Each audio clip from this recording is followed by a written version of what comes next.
Let's truck.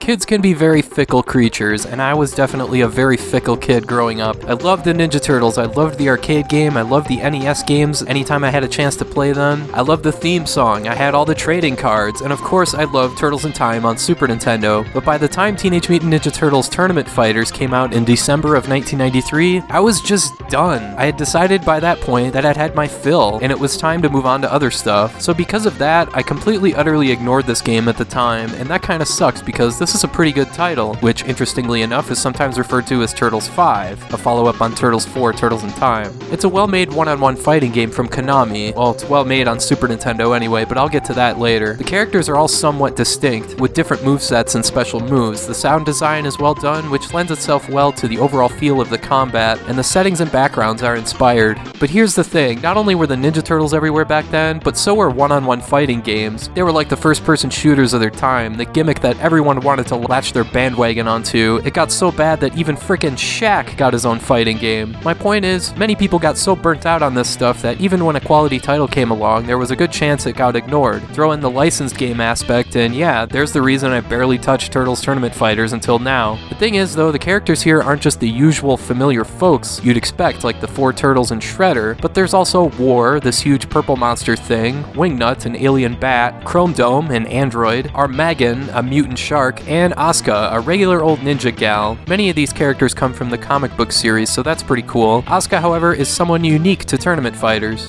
The controls are your standard 4-button layout, kick and punch, weak and strong. The special moves are most similar to a game like Street Fighter, so it's pretty easy to get the hang of things. Tournament Fighters also has the feature of a secondary bar that fills up the more damage you dish out, and when it's full, you mash the strong kick and strong punch buttons and you'll unleash a special attack, so that's pretty cool. My only real issue with the combat here is that most of the characters have the same speed and range of motion. The differences lie in the special moves. There's a couple exceptions like Chrome Dome, who's pretty much the Dalsim of this game with his extendable limbs, but for the most part, each character kind of feels the same to play as. The key to getting good at this game is putting together combinations. It's not as intricate as something like Killer Instinct, but it's still implemented well enough to stand out as something unique, and gives the gameplay a bit of depth. It's pretty fun to latch onto a character, learn all their special moves, and see the longest combo you can pull off. Strangely enough, Tournament Fighters also received an NES port super late in the NES lifespan, and yeah, it looks really limited to say the least, but it's actually a pretty decent game, and it's a hell of a lot better than the Genesis port, which has terrible controls and an insane difficulty curve. Avoid the Genesis port, it sucks.